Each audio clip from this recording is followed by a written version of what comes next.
de suite, on commence avec la chronique du docteur Flamand. Cher patient, aujourd'hui, comme d'habitude, vous allez mal. Pourquoi allez-vous mal? Mais parce que cet après-midi, vous avez laissé votre âme se faire aspirer par Instagram.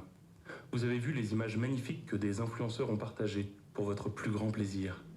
Suivant une mode actuelle, ils les ont bien sûr accompagnés d'une bande sonore en langue anglaise, qui donne à peu près ceci. Now seriously, what is this place? This is heaven. Si vous n'avez pas eu, comme moi, la chance de faire de grandes études et de parcourir le monde avec l'argent de vos parents, laissez-moi vous transposer, pour vous, la langue de Shakespeare en celle de Molière.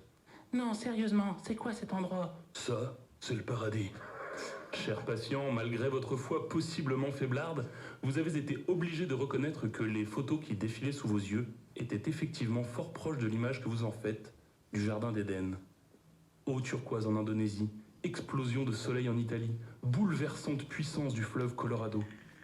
Allongé sur votre canapé premier prix d'une marque suédoise, vous avez senti vos lombaires quitter votre gris quotidien et vous avez rêvé d'avoir vous aussi le droit fondamental de prendre ces mêmes photos. Cher patient, d'accord, laissez-moi vous y aider. Fermez les yeux. Fermez les yeux et écoutez ma voix, chaude et apaisante. Cher patient, inspirez profondément par le nez et expirez par la bouche. Imaginez cette plage paradisiaque qui vous a fait frissonner sur Instagram. Cette plage dont vous rêvez derrière le sourire heureux et rieur d'un couple enlacé. Vous l'avez bien en tête? Prenez le temps de visualiser les nuances de bleu de l'eau, de sentir la chaleur du sable sous vos pieds et d'entendre le chant des oiseaux tropicaux. Respirez profondément. Vous y êtes? Alors maintenant, dézoomez et laissez-moi vous parler du lac Elsinore, aujourd'hui fermé au public, après que des milliers de touristes rivés à leur téléphone ont piétiné les magiques champs de coquelicots.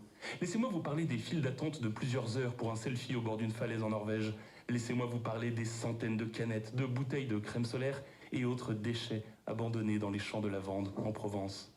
Laissez-moi vous parler de ces foules qui ravagent la nature en prétendant la célébrer, le temps d'une photo filtrée, rognée et 1000 fois recopiée. Laissez-moi vous parler de ces voyages qui, pour être réussis, doivent être la parfaite copie de celui des autres. Laissez-moi vous parler de... Non. En fait, cher patient, ne me laissez pas parler d'eux. Laissez-moi simplement vous dire que si c'est ça, voyager, et que c'est ça, le paradis, alors je préfère encore bivouaquer sur un rond-point à Villefranche que de mettre un seul doigt de pied dans le leur de This is heaven.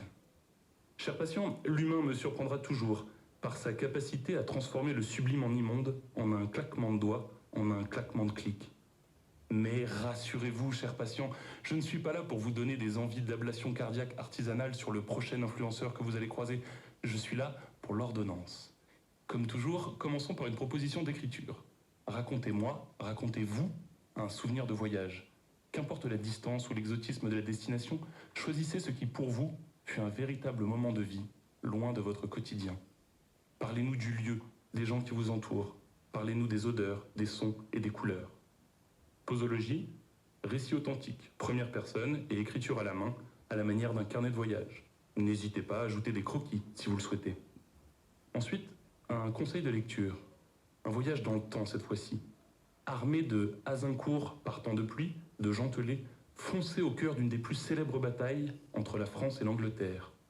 En vous régalant de la plume et de l'humour du célèbre romancier, plongez dans la boue, le sang et la déconfiture nationale. Un roman court, rapide, pour découvrir comment des milliers d'hommes ont pu se faire massacrer en moins de 3 heures par amour de la chevalerie, de la vanité et des armures trop lourdes. Posologie, à lire à l'heure du thé, un jour de pluie, les pieds dans la boue. Et maintenant, cher patient, pour finir cette ordonnance devenue indispensable à votre survie, voyageons ensemble de l'autre côté de la Méditerranée. Pour écouter Masra Dib, du rappeur égyptien El Dib, un artiste incontournable lors de la révolution de janvier 2011. Cher patient, il ne me reste plus qu'à vous remercier de m'avoir écouté. C'était le docteur Gaspard Flamand, et n'oubliez jamais, un homme sans culture, c'est comme un zèbre sans rayures. واخد المزيكا لا هواية لحد ما اكتشفت الموهبة جوايا كلامي مراية لأحداث عشتها بدأت على قدي من وقتها وأنا بعلى في المستوى فوق فن الطبخ عايز وقت أسلوبي اكتوى همه والضغط والفقر الشعبي عايز دوا كله في الهوا سوا بس الهوا مش هوانا لو حالي